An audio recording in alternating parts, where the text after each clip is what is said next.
बिस्मिल्लाहिर्रहमानिर्रहीम, अस्सलाम वालेकुम। Welcome to Zaika with Talat. कैसे हैं आप सब? अल्लाह आपको अपनी अमान में रखे, जहाँ भी रहें शाद रहें, आबाद रहें। सर्दियाँ आते ही पराठों की जो वैरायटीज़ हैं वो बंदा ढूंढने लग जाता है कि किस चीज़ के पराठे बनाएं। तो एक रेसिपी मैं भी आपको दे रही हूँ, ये भी आपने ज़रूर ट्राई करनी है। ये चिकन और आलू को मिक्स करके तो अंदर बाकी सारी चीज़ें डालनी है, वो मैं आपको दिखाती हूँ। इतने टेस्टी ये पराठे बनते हैं चिकन आलू वाले। चलें जी, बनाना शुरू करते हैं। ये आलू लेके मैंने उबाल लिए हैं, अपने अपने पराठों के हिसाब से आलू उबालने हैं। उसके बाद ये 3-4 मसाले हैं, नमक, खुशक धनिया पिसा हुआ, ये क्रश की हुई सुरख मिर्च और सफ़ेद ज़ीरा। ये 4 मसाले आपने ऐड करने हैं। चिकन को उबाल के मैंने के रेशे कर लिए हैं।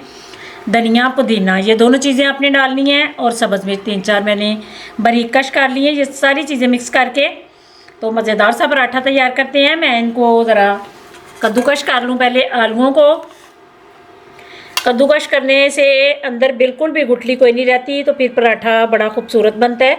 अगर आप हाथ से इसको मैश करेंगे तो कोई ना कोई गुठली ज़रूर रह जाती है, इसलिए इसको कद्दूकश करना ज़रूरी है। ये मैंने बारीक क्रश कर लिया है। जब आप आलू उबालें तो थोड़ा सा उनको आपने बिल्कुल ज़्यादा नहीं, 100% गलाना, 90% आपने आलूओं को गलाना है, तो फिर बड़े अच्छे ये कद्दूकश हो जाते हैं। इसके बाद आपने ये मसाले ऐड करने हैं, धनिया पुदीना और सब्ज़ मिर्च। उसके बाद ये मसाले और फिर चिकन, ये सारा कुछ आपने ऐड करके तो अच्छी तरह इसको मिक्स करना है।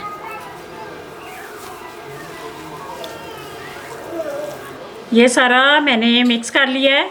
नमक मिर्च आपने सारा मिक्स करके तो थोड़ी टेस्ट कर लेनी है, अगर कम लगे तो फिर आपने और ऐड करनी है। चलें जी, अब चूल्हे की तरफ पराठे तैयार करते हैं। ये आपने थोड़ा थोड़ा आटा लेना है, उसको आपने बिल्कुल छोटे छोटे पेड़े बना के तो इसके पहले किनारे बारीक कर लेने हैं।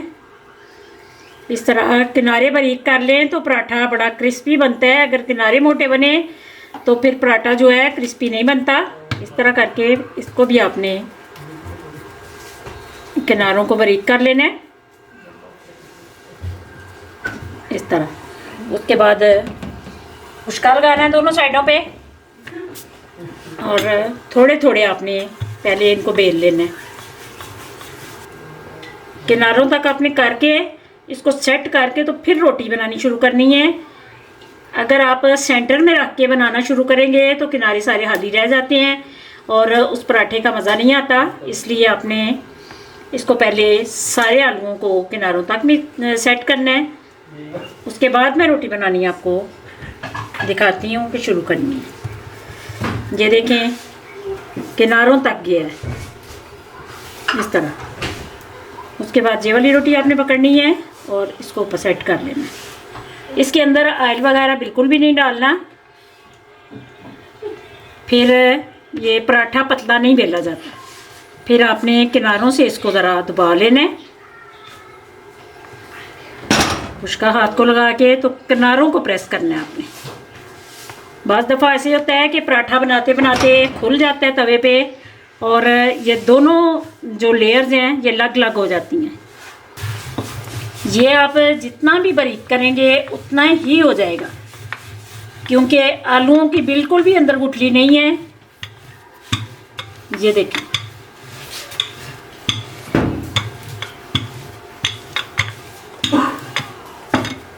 चलें जी, अब तवे की तरफ चलते हैं। लो आंच पे रखा था तो अब मैंने इसको थोड़ा तेज़ कर लिया है। तवे को मैंने अच्छी तरह गर्म किया है। अब आंच का अपने ख्याल रखना है, चूल्हे को ज़्यादा तेज़ नहीं करना। बड़ी स्लो आंच पे पराठा तैयार करें तो इतना क्रिस्पी बनता है और मज़े का भी बनता है। तेज़ करेंगे तो अंदर से आटा कच्चा रह जाता है, तो पराठा जो है वो मज़े का नहीं बनता। इसलिए इसको बड़े आराम से आपने तैयार करना है। ये इधर वाली साइड नीचे वाली थोड़ी सी पक ले तो फिर इसको पलटते हैं। बिस्मिल्लाहिर्रहमानिर्रहीम। ये साइड आपने पलटा के उसके बाद ऊपर आपने घी, ऑयल, मक्खन जो भी आपने लगाना है, पहले आपने इधर लगाना है, फिर आपने नीचे वाली साइड पे लगाना है। ये देखें सारा पराठा एक जैसा ब्राउन हुआ है। चलें जी, ये तैयार हो गया है। अब सारे तैयार करके फिर मैं आपको दिखाती हूँ। अल्हम्दुलिल्लाह ये चिकन और आलू के मज़ेदार से चटपटे पराठे तैयार हैं। उम्मीद है ये रेसिपी ज़रूर आप ट्राई करेंगे। पसंद आए तो लाइक शेयर भी कर दीजिए, मेरे चैनल को भी सब्सक्राइब कर दीजिए। दुआ में मुझे याद रखना। अल्लाह आप सबका हामी नासिर। अल्लाह हाफिज़।